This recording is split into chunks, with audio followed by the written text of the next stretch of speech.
কালেমা শাহাদাতের স্বীকৃতি দেওয়ার পরে তার উপর সর্বপ্রথম ফরজ হলো সালাত আদায় করা। সালাত আলহামদুলিল্লাহ আমরা মুসলিম হিসেবে অনেকেই আদায় করি, কিন্তু সালাত আদায় করে আমরা তৃপ্তি পাই না, মজা পাই না। কেউ আদায় করি, সমাজের সবাই করে, আমি না করলে কেমন দেখা যাবে। কেউ আদায় করি, আমার বয়স হয়ে গেছে, দাড়ি পেকে গেছে, কদিন পর কবরে যাব, না পড়লে মানুষ কি বলবে। সমাজের চাপে রীতিনীতি অনুযায়ী আমরা সালাত আদায় করি, কিন্তু সালাত যে একটা চক্ষু শীতলকারী ইবাদত, আল্লাহর সাথে কথোপকথনের একটা শ্রেষ্ঠ জায়গা, আল্লাহর কাছে প্রার্থনা করার, দোয়া করার, চাওয়ার একটা শ্রেষ্ঠ জায়গা, এরকম বুঝে শুনে সালাত আদায়কারীর সংখ্যা একেবারেই সীমিত। এজন্য আমরা যদি সালাতটাকে আল্লাহর সাথে মোনাজাতের মাধ্যম বানিয়ে নিতে পারি, তাহলে সালাতের মধ্যে আমাদের তৃপ্তি আসবে, সালাতের মধ্যে আমাদের মনোযোগ বাড়বে। আমরা সবাই জানি বাংলাদেশে অধিকাংশ মসজিদগুলোতে ইমাম সাহেব সালাম ফেরানোর পরে মুসল্লিরা ইমামের দিকে তাকিয়ে থাকেন, কখন তিনি হাত তুলবেন, আমরা হাত তোলার সাথে সাথে আমিন আমিন বলবো। তার মানে সবাই মনে করে যে নামাজের পরে মোনাজাত একটি জরুরি আমল, ওটা না করলে নামাজ মনে হয় পূর্ণাঙ্গ হলো না, এমন ধারণা আমাদের আছে না নাই? কিন্তু আসলে সত্য কথা হলো মোনাজাত নামাজের পরে না, নামাজের মধ্যেই হলো মোনাজাত। নামাজের পরে হলো জিকির। ইমাম বুখারী রাহিমাহুল্লাহ বাব অধ্যায় কায়েম করছেন, বাবু যিকরি বা'দাস সালাত। এই অনুচ্ছেদটা হলো সালাতের পরে জিকির করা।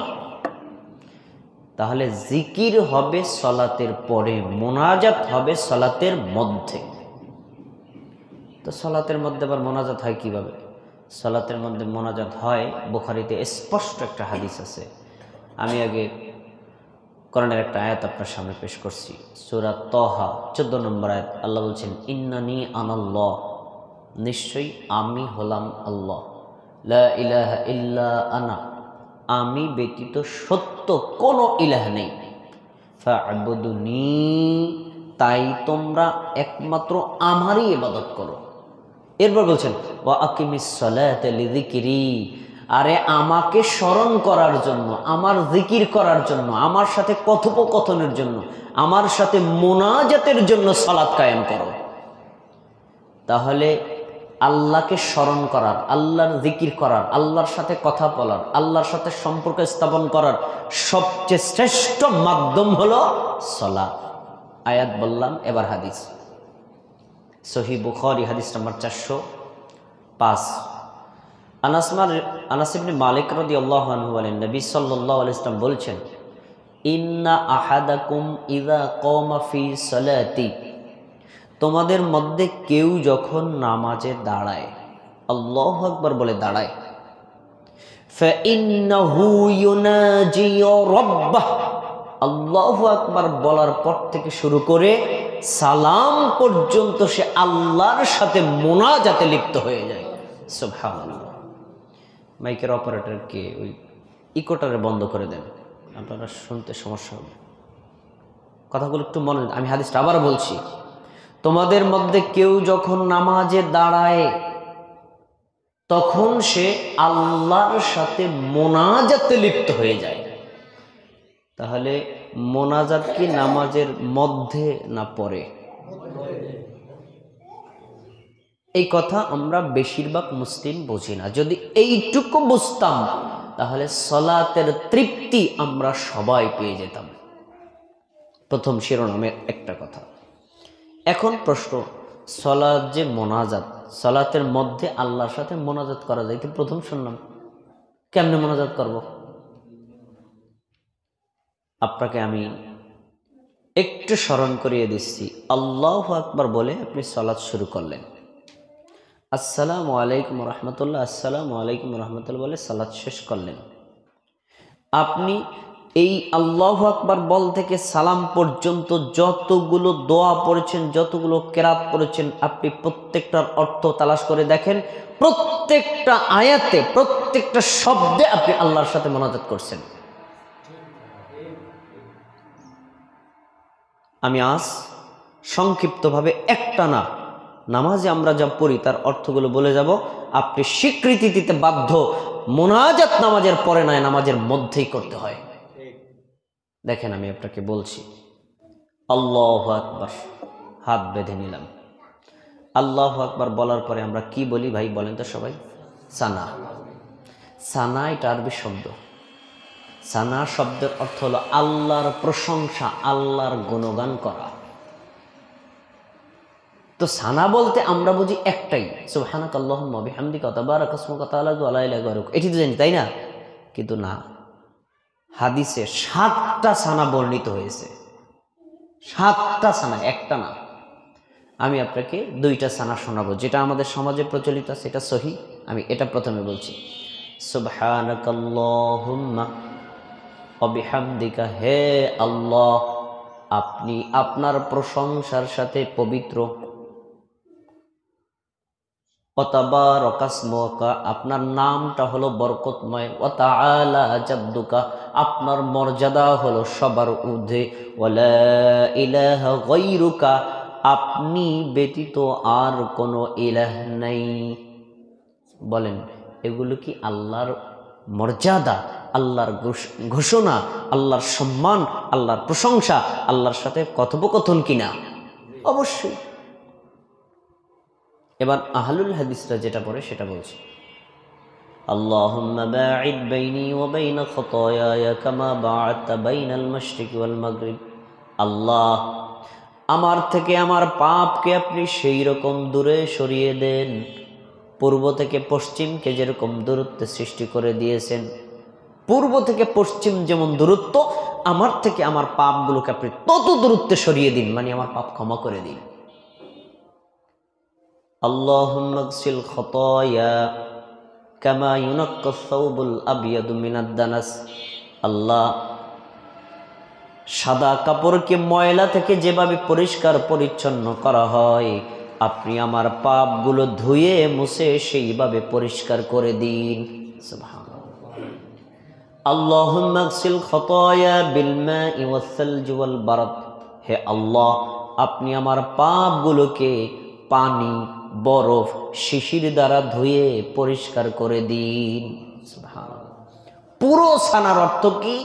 আমি আমার পাপের জন্য আল্লাহর কাছে ক্ষমা চাই। এটা কি মোনাজাত নয়? কিন্তু বাঙালির কাছে মোনাজাত না, কারণ এখানে হাত তোলে নাই। বাঙালির কাছে মোনাজাত না, কে কি পড়ছে সে বোঝে নাই। তাহলে আমি যেটা বলতে চাইছি, সলাতের মধ্যে যদি আপনি তৃপ্তি পেতে চান, সলাতের মধ্যে যদি আল্লাহর সাথে কথোপকথন করতে চান, আপনাকে যা পড়েন তার অর্থ জেনে শান্তশিষ্টভাবে পড়তে হবে। গেল সানা। তারপরে আউযু বিল্লাহিস সামিউল আলিম মিনাশ শাইতানির রাজীম মিন হামজিহি ওয়া নাফখিহি ওয়া নাফসিহি। আপনারা কোনটা পড়েন? আউযু বিল্লাহি মিনাশ শাইতানির রাজীম পড়েন, সমস্যা নেই, কিন্তু হাদিস আসছে এইটা। আমি আল্লাহর কাছে আশ্রয় চাই, মহাজ্ঞানী প্রজ্ঞাময় আল্লাহর কাছে আমি আশ্রয় চাইছি বিতাড়িত শয়তানের ফুৎকার থেকে, জাদু মন্ত্রণা থেকে, কুমন্ত্রণা থেকে। তাহলে আমি শয়তানের ওয়াসওয়াসা থেকে আল্লাহর কাছে আশ্রয় চাই, এটা কি দোয়া মোনাজাত নয়? তারপরে বিসমিল্লাহির রহমানির রহিম, পরম করুণাময় আল্লাহর নামে শুরু করছি, এটাও তো আল্লাহর প্রশংসা ঘোষণা করা। জান আলহামদুলিল্লাহি রাব্বিল আলামিন। এখন আমার দিকে তাকিয়ে কথা শুনবেন। সূরা ফাতিহা পারেন না সবাই? পারেন। সালাতের মধ্যে পড়েন। আজকে আমি যেভাবে বলছি মনোযোগ দিয়ে শোনেন। সালাতের মধ্যে যদি আপনার প্রশান্তি না বাড়ে, তাহলে আপনি আমার নামটাকে পরিবর্তন করে দিয়েন। সূরা ফাতিহায় যা পড়েন অর্থ খেয়াল করে পড়েন, প্রত্যেকটা আয়াতের পরপর থামেন। আমি যে হাদিসটা এখন আপনার সামনে পেশ করছি মনোযোগ দিয়ে শোনেন। সালাত যে মোনাজাত, সূরা ফাতিহা যে মোনাজাত, তার জ্বলন্ত দলিল এটি। সহিহ মুসলিম হাদিস নাম্বার 764। নবী সাল্লাল্লাহু আলাইহি ওয়াসাল্লাম বলেন, বান্দা যখন নামাজের মধ্যে দাঁড়িয়ে বলে আলহামদুলিল্লাহি রাব্বিল আলামিন, সমস্ত প্রশংসা বিশ্বের প্রতিপালক কার জন্য? এই আয়াত যখন বান্দা আর বান্দি বলে, আল্লাহ বলেন হামিদানি আবেদি, আমার বান্দা আমার প্রশংসা করেছে। সুবহানাল্লাহ। দেখেন, প্রথম আয়াতের জবাব দিলেন কে? পরে যখন বান্দা বলে আর রহমানির রহিম, আল্লাহ হলেন পরম করুণাময় অসীম দয়ালু। এই আয়াত যখন বান্দা আর বান্দি বলে, আল্লাহ বলেন আসনা আলাই আবদি, আমার বান্দা আমার গুণগান করেছে। সুবহানাল্লাহ। 3 নম্বর আয়াত যখন বান্দা বলে, বান্দি বলে মালিক ইয়াউমিদ্দিন, আল্লাহ হলেন বিচার দিবসের মালিক। এই আয়াত বলার সঙ্গে সঙ্গে আল্লাহ বলেন মাজ্জাদানি আবদি, আমার এই বান্দা আমার বান্দি আমার মর্যাদা ঘোষণা করেছে। সুবহানাল্লাহ। কয়টা আয়াত গেল? প্রত্যেকটা আয়াতে আল্লাহ জবাব দিয়েছে না দেয় নাই? তাহলে আমি বললাম আল্লাহ জবাব দিল, এটা কি আল্লাহর সাথে কথোপকথন না? এটা কি আল্লাহর সাথে মোনাজাত না? তারপরে যান, বান্দা যখন বলে ইয়্যাকা না'বুদু ওয়া ইয়্যাকা নাস্তাঈন, আল্লাহ আমরা একমাত্র আপনার ইবাদত করি আর একমাত্র আপনার কাছেই সাহায্য চাই। এই আয়াত যখন বান্দা বলে, আল্লাহ বলেন হাযা বাইনি ওয়া বাইনা আবদি, এই আয়াতের অর্ধেক আমার অর্ধেক আমার বান্দার। কোনটুকু আমার? ইয়্যাকা না'বুদু, আমরা একমাত্র ইবাদত করি, একমাত্র মানে কার? এইটুকু আল্লাহ। ওয়া ইয়্যাকা নাস্তাঈন, একমাত্র আপনার কাছে সাহায্য চাই। সাহায্য কি আল্লাহর জন্য চাই না আমাদের জন্য? এইটুকু বান্দার। তাহলে সূরা ফাতিহার 7টা আয়াতের 3.5টা আয়াত আল্লাহর সম্পর্কে। পরে 3টা আয়াতে কি বলেন আপনারা? ইহদিনাস সিরাতাল মুস্তাকিম, আল্লাহ আপনি আমাদেরকে সরল সঠিক রাস্তা দেখান। সিরাতাল্লাযীনা আন'আমতা আলাইহিম, এমন রাস্তা দেখান যেই রাস্তায় চলার কারণে লোকদেরকে নিয়ামত দিয়েছেন, নবীদেরকে, সিদ্দিকদেরকে, শহীদদেরকে, সালেহদেরকে যে রাস্তায় চালাইছেন আমাদেরকে চালান। গায়রিল মাগদুবি আলাইহিম ওয়ালাদ-দাল্লিন, ইহুদিদের রাস্তায় আমাদেরকে চালাবেন না, কারণ তাদের উপর আপনি রাগ করে আছেন। খ্রিস্টানদের রাস্তায় আমাদেরকে চালাবেন না, কারণ তারা হলো পথভ্রষ্ট। দল্লিন বলে যখন বান্দা আর বান্দি থামে, তখন আল্লাহ বলেন হাযা লিআবদি ওয়া লিআবদি মা সাআলা, এই অংশগুলো আমার বান্দা আর বান্দির। বান্দা বান্দি তার অংশে যা চাইলো আমি আল্লাহ তাই তাকে দিয়া দিলাম। এবার আপনারা বলেন তো, সূরা ফাতিহায় প্রত্যেকটা আয়াতের পরপর আল্লাহ জবাব দিয়েছেন না দেন নাই? আর সূরা ফাতিহার মধ্যে সিরাতাল মুস্তাকিম চাইছি, আল্লাহ দিয়েছেন না দেন নাই? তাহলে এটা কি মোনাজাত নয়?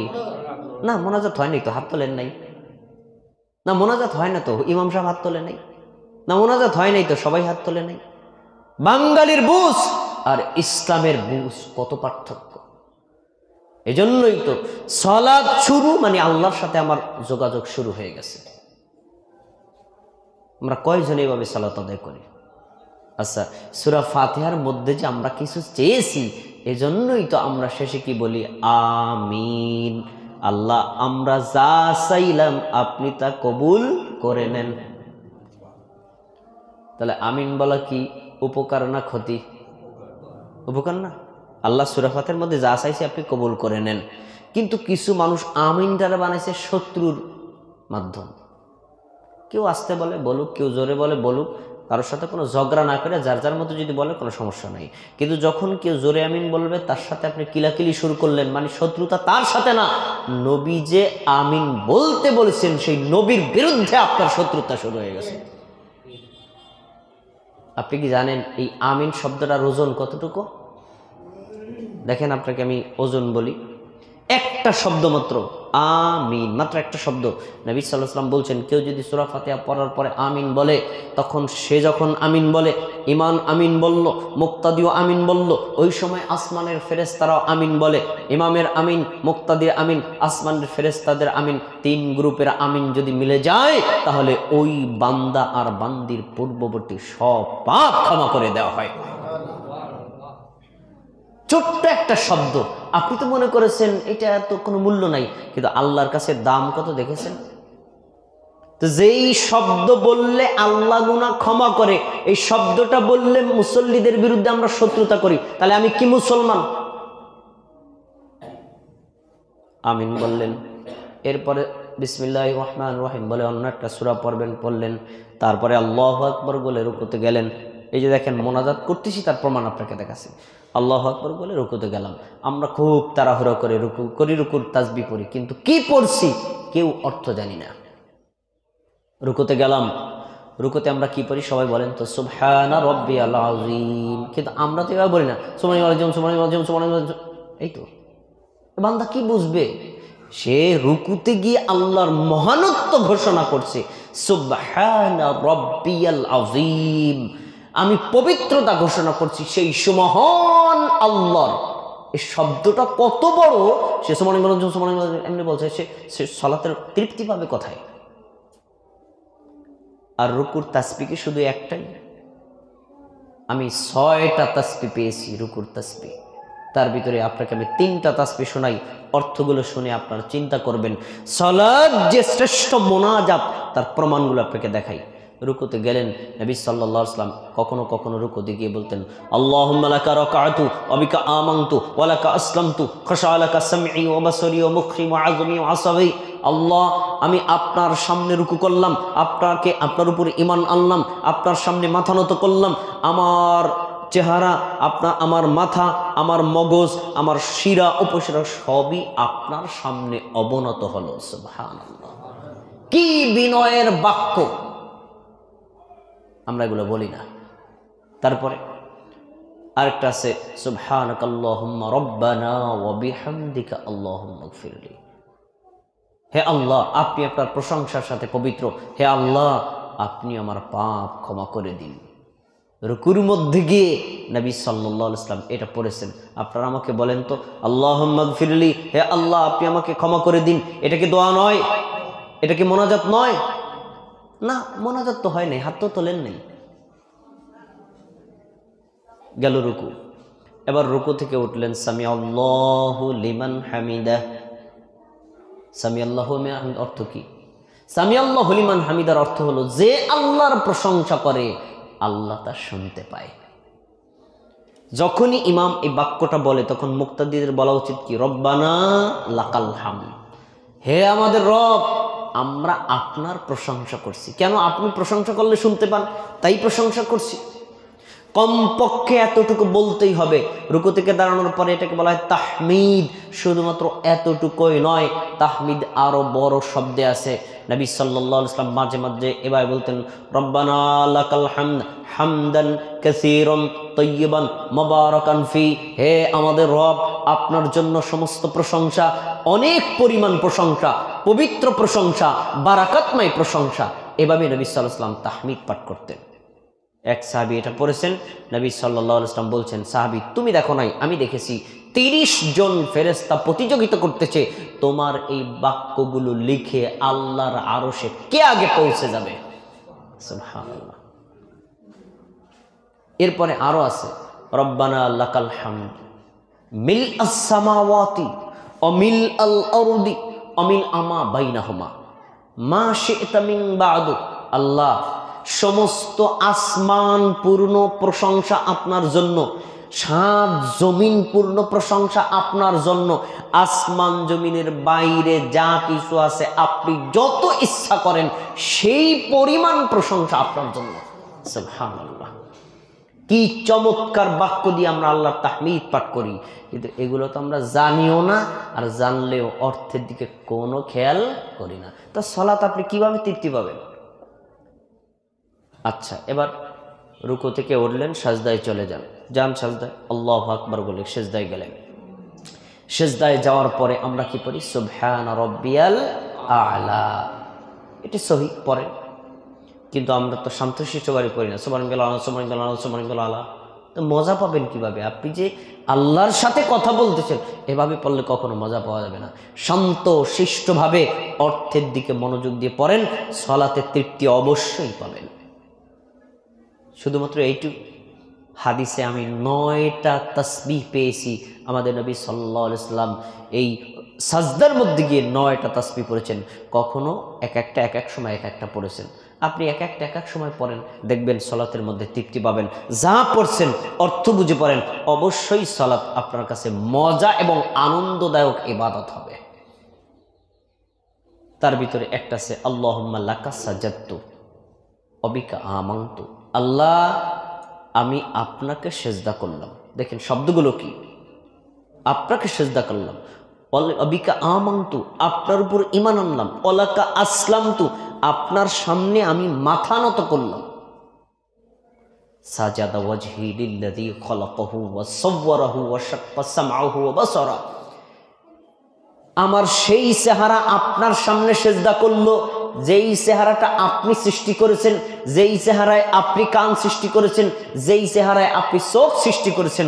ফাতাবারাকাল্লাহু আহসানুল খালিকিন, আল্লাহ আপনি যে কত উত্তম স্রষ্টা, সুবহানাল্লাহ। এই বাক্যগুলো নবী সাল্লাল্লাহু আলাইহি ওয়াসাল্লাম সেজদায় গিয়ে পড়তেন। তাই এই বাক্যগুলো যদি আমরা অর্থ বুঝে শান্তশিষ্টভাবে পড়ি, তাহলে সলাতে আমাদের তৃপ্তি বাড়বে না কমবে? এই জন্য আপনারা এই তাসবিহগুলো সব পারলে আলহামদুলিল্লাহ ভালো, না হলে আপনি যেটা পারেন কমপক্ষে অর্থ বুঝে শান্তশিষ্টভাবে পড়বেন, সলাতে তৃপ্তি অবশ্যই পাবেন ইনশাআল্লাহ। আচ্ছা, আমি সেজদা দিলাম, সেজদা দিকে এবার উঠবো, আল্লাহু আকবার বলে উঠলেন। 2 সেজদার মাঝে কোনো দোয়া আছে না নাই? আমাদের দেশের হুজুরদের কারণে আপনারা পড়তে পারেন। এক সেজদা দিয়ে মাথা তুলছে কি তুলছে না, দ্বিতীয় সেজদা আবার দিয়ে ফেলছে। মাঝখানে যে ব্রেক দিতে হয় এটা হুজুরই জানে না, মুসল্লি জানবে কিভাবে? অথচ নবী সাল্লাল্লাহু আলাইহি ওয়াসাল্লাম বলছেন 2 সেজদার মাঝখানে সোজা হয়ে বসো, স্থির হয়ে বসো। নবী সাল্লাল্লাহু আলাইহি ওয়াসাল্লাম থেকে 2 ধরনের দোয়া প্রমাণিত আছে, একটা ছোট আর একটা বড়। কখনো কখনো তিনি বলতেন রব্বিক ফিরলি, রব্বিক ফিরলি, আমার রব আমাকে ক্ষমা করে দেন, আমার রব আমাকে ক্ষমা করে দেন। এটা হলো 2 সেজদার মাঝের দোয়া, আমার রব আমাকে ক্ষমা করেন। এটা কি মোনাজাত? না না না, মোনাজাত হয়নি তো, হাত তো তোলেন নাই। মানে আমাদের দেশের ধারণা হাত তুললে মোনাজাত হয়, হাত না তুললে মোনাজাত হয় না। এজন্যই তো বলি সলাতের মধ্যে হলো শ্রেষ্ঠ মোনাজাত। আচ্ছা, আবার আরেকটা হলো আল্লাহুম্মা গফিরলি ওয়ারহামনি ওয়াজবুরনি ওয়াহদিনি ওয়ারযুকনি ওয়াআফিনি ওয়ারফানি। আল্লাহ আপনি আমাকে ক্ষমা করেন, আপনি আমাকে দয়া করেন, আপনি আমাকে হেদায়েত দান করেন, আপনি আমাকে সক্ষমতা দান করেন, আপনি আমার মর্যাদা বাড়িয়ে দিন, আপনি আমাকে রিজিক দান করুন। সুবহানাল্লাহ। আমাকে বলেন তো ভাই, এই শব্দগুলো কি আল্লাহর কাছে চাওয়া না? তো চাওয়াটাই তো মোনাজাত, এটা কি মোনাজাত না? তো আমাদের দেশের মুসল্লিরা ইমাম সাহেব 2 সেজদার মাঝখানে যদি 1 সেকেন্ড সেজদা সময় নাও দেয়, কোনো আফসোস নাই। নামাজের পরে হাত তুললো না কেন? যদি না তুলছে, এই ইমাম সাহেব আপনার গাঠি বস্তা লয়ে যান, বিদায়। তার মানে মোনাজাত করেনি, অথচ মোনাজাতের পারফেক্ট সময় পার করে ফেলছে, সেখানেই মোনাজাত করা হয়নি। 2 সাজদার মাঝখানে দোয়া কবুল হয়, এইখানে নবী সাল্লাল্লাহু আলাইহি ওয়াসাল্লাম এই দোয়াগুলো পড়তেন। সালাতে তৃপ্তি পাবেন কিভাবে আপনি যদি এগুলো না বোঝেন আর না পড়েন? তারপরে আবার সেজদায় যান, সেজদায় গেলেন, সেজদার তাসবিহ সমূহ পড়লেন, পড়ার পরে আবার সেজদা থেকে এসে বসলেন, 1 রাকাত শেষ, আর 1 রাকাত এভাবে পড়বেন। এরপরে কি পড়ি আমরা? বসে আত্তাহিয়াতু, তাই না? দেখেন আত্তাহিয়াতুটাও দোয়া। আত্তাহিয়াতু লিল্লাহি ওয়াস সালাওয়াতু ওয়াত তাইয়্যিবাত। আল্লাহ আমার শারীরিক ইবাদত, মানসিক ইবাদত, আর্থিক ইবাদত, যত ইবাদত আছে একমাত্র আপনার জন্য নিবেদন করলাম। দেখছেন, আল্লাহর কাছে সবকিছু আমরা হস্তান্তর করলাম, সমর্পণ করলাম। এরপরে আসসালামু আলাইনা, আসসালামু আলাইকা আইয়ুহান নবী, হে নবী আপনার উপর শান্তি বর্ষিত হোক। নবীর জন্য দোয়া করলাম না করি নাই? ওয়া রাহমাতুল্লাহি ওয়া বারাকাতুহু, আল্লাহর রহমত, আল্লাহর বরকত আপনার উপর বর্ষিত হোক, দোয়া করলাম না? আসসালামু আলাইনা ওয়া আলা ইবাদিল্লাহিস সলিহিন, আমরা এখন একসাথে যারা সালাত আদায় করতেছি, আল্লাহ আপনি আমাদেরকেও শান্তি দান করেন। আমাদের বাইরে যত মুমিন মুসলিম আছে, নেক আমল করে, তাদেরকেও শান্তি দান করেন। এটা কি দোয়া না? এটা কি মোনাজাত না? এটা মোনাজাত না তো, হাত তো তোলে নেই। বাঙালি কি বোঝা বুঝছে? আত্তাহিয়াতুটা যে একটা মোনাজাত, কয়জনে চিন্তা করে? তারপরে আশহাদু আল্লা ইলাহা ইল্লাল্লাহ ওয়া আশহাদু আন্না মুহাম্মাদান আবদুহু ওয়া রাসূলুহু, আমি সাক্ষ্য দিচ্ছি আল্লাহ ব্যতীত সত্য কোনো ইলাহ নেই, নিশ্চয়ই আমি সাক্ষ্য দিচ্ছি মুহাম্মদ হলেন আল্লাহর বান্দা এবং রাসূল। মানে প্রথম অংশ তাওহীদের স্বীকৃতি, দ্বিতীয় অংশ নবীর রিসালাতের স্বীকৃতি প্রদান করা গেল আত্তাহিয়াতু। তারপরে আমরা কি পড়ি? দরুদ, তাই না? দরুদ কি? দরুদ অর্থ কি? দরুদ এটা ফার্সি শব্দ, এটা আরবি হলো সালাত, সালাত অর্থ দোয়া। এই দরুদটাও একটা দোয়া, দরুদটাও একটা মোনাজাত। আপনারা বলবেন এই কি ক্ষতি বাসল রে, সব আনকমন কথা। দরুদ আবার মোনাজাত খায় কেমনে? দেখেন অর্থ, দেখেন মোনাজাত কিনা। আল্লাহুম্মা সাল্লি আলা মুহাম্মদ, আল্লাহ আপনি মুহাম্মদ সাল্লাল্লাহু আলাইহি ওয়াসাল্লামের উপর শান্তি অবতীর্ণ করুন। নবীর জন্য দোয়া করলাম না? ওয়া আলা আলি মুহাম্মদ, এবং মুহাম্মদ সাল্লাল্লাহু আলাইহি ওয়াসাল্লামের পরিবারের উপর আপনি রহমত করুন, দোয়া না? কামা সাল্লাইতা আলা ইব্রাহিম ওয়া আলা আলি ইব্রাহিম, যেভাবে আপনি ইব্রাহিম আলাইহিস সালামের উপর দয়া করেছিলেন এবং তার পরিবারের উপর দয়া করেছিলেন, সেইভাবেই দয়া করুন। ইন্নাকা হামিদুম মাজিদ, নিশ্চয়ই আপনি প্রশংসিত মর্যাদাবান। আল্লাহুম্মা বারিক আলা মুহাম্মদ ওয়া আলা আলি মুহাম্মদ, আল্লাহ আপনি মুহাম্মদ সাল্লাল্লাহু আলাইহি ওয়াসাল্লামকে বারাকাত দান করুন এবং তার পরিবারকে সেইভাবে বারাকাত দান করুন যেভাবে ইব্রাহিম আলাইহিস সালাম এবং তার পরিবারকে বরকত দান করেছিলেন। তাহলে নবীর এবং নবীর পরিবারের জন্য বরকতের দোয়া, এটা কি মোনাজাত না? এটাও তো মোনাজাত, এটাও তো দোয়া। তা আমরা কয়জনে চিন্তা করেছি কি বলছি? চিন্তা করে অর্থ পড়ে দেখেন, দেখেন তৃপ্তি কাকে বলে। ইন্নাকা হামিদুম মাজিদ, নিশ্চয়ই আপনি প্রশংসিত মর্যাদাবান। দরুদ শেষ করলাম, তারপরে কি? দরুদের পরে কি? দোয়ায়ে মাসুরা। দোয়া মাসুরা, দোয়া মানে প্রার্থনা করা, আর মাসুরা মানে হাদিসে বর্ণিত দোয়া। দোয়া মানে প্রার্থনা করা, মাসুরা মানে হাদিসে বর্ণিত দোয়া। তার মানে এইটা একটা দোয়ার পারফেক্ট জায়গা। হাদিসে বর্ণিত যত দোয়া আছে সব দোয়া এখানে পড়া যায়। কিন্তু দোয়ায়ে মাসুরা বললে আমরা শুধু একটা দোয়া জানি, সেটা কি? আল্লাহুম্মা ইন্নী যালামতু নাফসি যুলমান কাসীরা। এটা কিন্তু দোয়ায়ে মাসুরা তার নাম না। দোয়ায়ে মাসুরা মানে হাদিসে বর্ণিত দোয়া। এখানে আমি 7টি দোয়া পেয়েছি, আমাদের নবী সাল্লাল্লাহু আলাইহি ওয়াসাল্লাম এক এক সময় এক একটা পড়েছেন। আমরা যেটা পড়ি এটা সহি, কিন্তু এটার অর্থ বুঝে পড়েন কয়জনে? মোনাজাতের জন্য যারা ব্যস্ত, দেখেন সালাতের মধ্যে যে মোনাজাত, দেখেন আল্লাহুম্মা ইন্নী যালামতু নাফসি যুলমান কাসীরা, হে আল্লাহ আমি আমার নিজের উপর অনেক জুলুম করেছি, মানে পাপ করেছি, পাপের কথা স্বীকার করলাম। ওয়ালা ইয়াগফিরুয যুনুবা ইল্লা আনতা, পাপ যতই করি আপনি ছাড়া কেউ পাপ ক্ষমা করতে পারে না। ফাগফিরলি, আল্লাহ আপনি আমাকে ক্ষমা করেন। ওয়ারহামনি, আল্লাহ আপনি আমাকে দয়া করেন। এই যে ক্ষমা চাইলাম, দয়া চাইলাম, এটা কি মোনাজাত না? ইন্নাকা আনতাল গফুরুর রহিম, নিশ্চয়ই আপনি হলেন ক্ষমাশীল এবং দয়াময়। দেখেন কত সুন্দর মোনাজাত আমরা করছি। একটা পড়লেন, আরো 7টা আছে। আমি আরেকটার অর্থ বলে দিচ্ছি যেটা আহলে হাদিসটা পড়ে। দেখেন আল্লাহুম্মা ইন্নী আউযু বিকা মিন আযাবিল কবর, আল্লাহ আমি আপনার কাছে কবরের আযাব থেকে বাঁচতে চাই। এটা কি দোয়া না?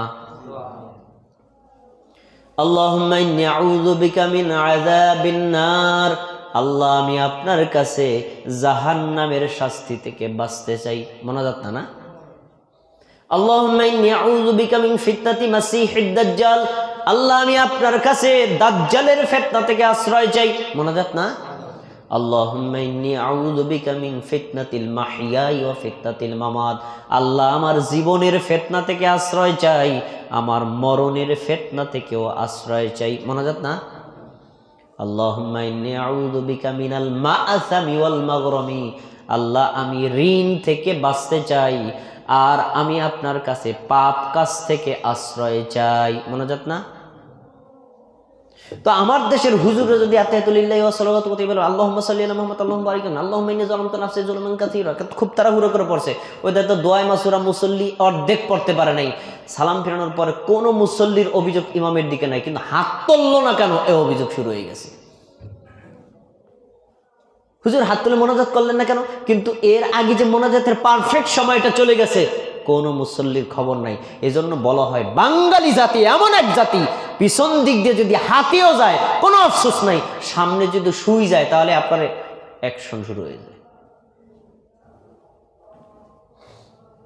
সালাতের মধ্যে যা বান্দা পড়ে, বান্দা যদি অর্থ বুঝে পড়ে, কি পড়ছে যদি বোঝে, আল্লাহর কসম করে বলছি সালাম ফিরে কোনোদিন সেই ইমামের দিকে তাকাবে না, হাত তুলছে নাকি তোলে নাই, মোনাজাত তো আমি করেই ফেলছি, আবার হুজুরের দিকে তাকানোর কি দরকার আছে? এজন্য মক্কায় যান, মদিনায় যান, মধ্যপ্রাচ্যে যান, প্রত্যেকটা মসজিদে সালাত শান্তশিষ্টভাবে আদায় করা হয়, সব কিছু সুন্দরভাবে পড়া হয়। তারা জানে সালাতের মধ্যেই আল্লাহর সাথে কথোপকথন, সালাতের পরে ইমামের কাজ ইমাম, মুক্তাদির কাজ মুক্তাদি, কারোর সাথে কোনো সম্পর্ক নেই। তাহলে আমরা ধর্ম বুঝেছি যেভাবে, ইসলামটা আসলে ওইভাবে না। কোরআন এবং হাদিসে নবী মুহাম্মদ সাল্লাল্লাহু আলাইহি ওয়াসাল্লাম এবং আল্লাহ রাব্বুল আলামিন যেভাবে আমাদেরকে বুঝিয়েছেন, বুঝতে বলেছেন, ধর্ম ওইভাবে বুঝলে আপনি আত্মতৃপ্তি পাবেন। তারপরে আমরা ডানে বামে সালাম ফিরাই, সালামটাও কি একটা দোয়া না? দেখেন, আসসালামু আলাইকুম ওয়া রাহমাতুল্লাহি ওয়া বারাকাতুহু, অর্থ কি? ডান দিকে যারা আছে তাদেরকে বললাম, আল্লাহ আপনি এই ভাইদের ওপর শান্তি বর্ষণ করেন, রহমত করেন। বাম দিকে যারা আছে, আল্লাহ তাদের ওপর আপনি শান্তি বর্ষণ করেন এবং তাদেরকে আপনি দয়া দান করেন। মোনাজাত না? এবার আপনাকে আমি বলছি, বলেন সালাতের শুরুতে শেষ পর্যন্ত মোনাজাতের বাকি রয়েছে কি? দোয়ার বাকি রয়েছে কি? এরপরেও যদি আমরা সালাতের পরে মোনাজাতের জন্য অস্থির হয়ে যাই, বুঝতে হবে সে সালাত বুঝতে পারে নাই। আমি এতক্ষণ পর্যন্ত খুতবায় আপনাদেরকে যে জিনিসটা বুঝাতে চাইছি, সালাত আদায় করেন আলহামদুলিল্লাহ, একটু অনুরোধ কি আমার রাখবেন? 1 নম্বর, সালাতটা আদায় করবেন শান্ত শিষ্ট ধীর স্থিরভাবে।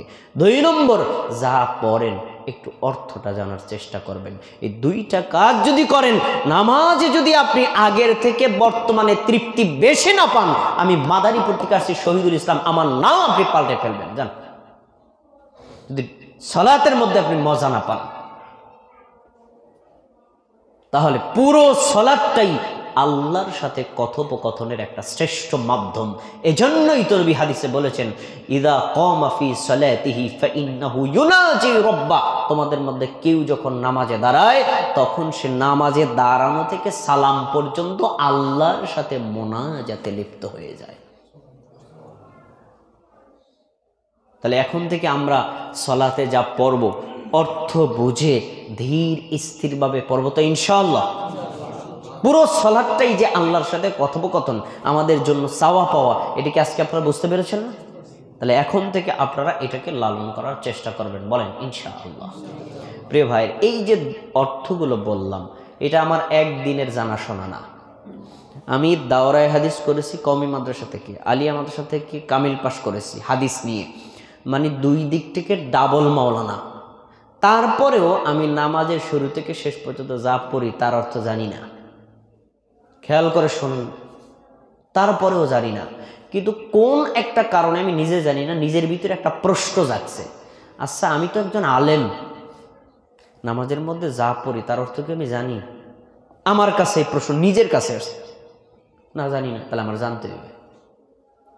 এই যে নামছি জানতে, তো জানার পরে আমি নামাজের মধ্যে আল্লাহু আকবার বলা থেকে সালাম পর্যন্ত যা পড়া হয় সবগুলোর অর্থ মুখস্থ করেছি এবং নোট করেছি। লাস্টে চিন্তা করলাম, শুধু কি আমি নিজে জানলেই হবে? আর এক ভাইরে জানানোর দরকার আছে না? তখন আমি একটা বই লিখেছিলাম সলাতের মধ্যে এবং শেষের পঠিত দোয়া সম্পর্কে।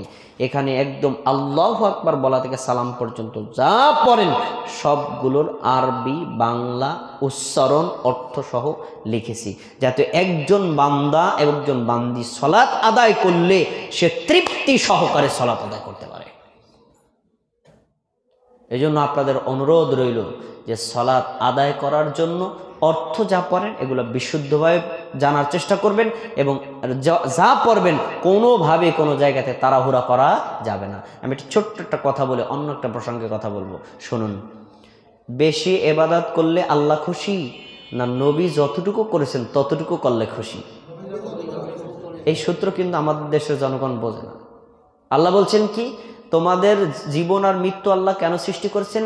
আইয়ুকুম আহসানু আমালা, কে সুন্দর আমল করে। এ কথা আল্লাহ বলেন নাই আইয়ুকুম আকসারু আমালা, কে বেশি আমল করে, এটা আল্লাহ বলেন নাই। 24 ঘন্টা সলাতে আদায় করলে নেকি পাওয়া যাবে না বেশি? আমাদের নবী 24 ঘন্টা নামাজ পড়ে নেই। সারা বছর রোজা রাখলে বেশি নেকি পাওয়া যাবে না, কারণ আমাদের নবী সারা বছর রোজা রাখে না। নবী যতটুকু করেছেন ততটুকুর মধ্যেই কল্যাণ। ইবাদত হবে কম, যতটুকু হবে ততটুকু যেন আমাদের নবীর তরিকায় হয়। এই সুন্নাত তরিকায় অনুযায়ী ইবাদত করলেই নেকিও পাবেন বেশি, আপনার বারাকাত কল্যাণও হবে বেশি। ছোট্ট একটা উদাহরণ দিই। আমরা এখন এই যে খুতবার পরে সালাত আদায় করব, কোন সালাত? জুমার সালাত। ফরজ কয় রাকাত? ঠিক একই টাইমে আগামীকাল কি সালাত আদায় করব? জোহর। ফরজ কয় রাকাত? 4 রাকাত। দেখেন, সপ্তাহে 6 দিন পড়েন জোহর 4 রাকাত ফরজ, আর জুমার দিন পড়েন কি 2 রাকাত ফরজ। আপনারা বলতে পারেন ওই 4 রাকাতের মর্যাদা বেশি না 2 রাকাতের মর্যাদা বেশি? কেননা আপনারা বলেন না বেশি নামাজ পড়লে বেশি নাকি? তাহলে বলেন ঠিক আছে, আজকে জুমার নামাজ 2 রাকাত 4 রাকাত পড়বো, নামাজ বেশি হলে বেশি নাকি? আজকে 4 রাকাত পড়েন, নামাজই বাতিল। তাহলে বেশি ইবাদত হলেই বেশি নেকি পাওয়া যায় না। আমাদের নবী যেখানে যতটুকু যেভাবে করেছেন আপনি সেখানে ততটুকু সেভাবে যদি করেন তাহলেই আপনি বেশি নেকি পাবেন। এজন্য ইবাদতটাকে আমাদের নবী মুহাম্মদ সাল্লাল্লাহু আলাইহি ওয়াসাল্লাম বেশি বেশি নামাজ পড়তে বলেন নাই, অল্প পড়েন, সুন্দর করে পড়েন। আমাদের দেশের কিছু মানুষ আছে সৌদি আরব গেলে দেশ থেকে সৌদি থেকে ফেরত আসার পর ওই দেশ থেকে বাঙালিরা ভালো। কেমনে ভালো? দেখেন, বাঙালিরা জোহরের 4 রাকাত সুন্নাত পড়ে, তারপর 4 রাকাত ফরজ পড়ে, এরপর 2 রাকাত সুন্নাত পড়ে, মোট পড়লো 10 রাকাত। আর সৌদি আরবের লোকেরা 4 রাকাত পড়ে সালাম ফিরে দৌড়, আর কোনো নামাজই পড়ে না। তাহলে কারা ভালো? বাঙালির ভালো না? এবার আপনারে বলছি, বাঙালি ভালো। বাঙালির 10 রাকাত পড়তে সময় লাগে 8 মিনিট, আর সৌদি আরবের 10 রাকাত পড়তে লাগে 15 মিনিট। কোনটা ভালো বলেন আমাকে? আল্লাহু আকবার, সুবহানাল্লাহ, সুবহানাল্লাহু ওয়া বিহামদিহি, তাবারাকা সুবহানাল্লাহ পড়ে যদি পড়ে গেলেন আপনি 8 মিনিটে 10 রাকাত, আপনি কি নামাজ পড়েছেন? আর ওখানে সালাত আদায় করা হয়, মক্কা মদিনার ইমামদের তেলাওয়াত দেখেন, প্রত্যেকটা শব্দ স্পষ্ট বোঝা যায়। এর নাম হলো ইবাদত। তাহলে সালাত আদায় করতে হবে ইবাদত হিসেবে, কোন রকমে দায় সারা কাছে ভাবে ইবাদত করা যাবে না। তাহলে আপনাদের প্রতি বিনীত অনুরোধ রইল, আমরা সালাতটাকে অবশ্যই অর্থ বুঝে শান্তশিষ্টভাবে পড়ার চেষ্টা করব ইনশাআল্লাহ।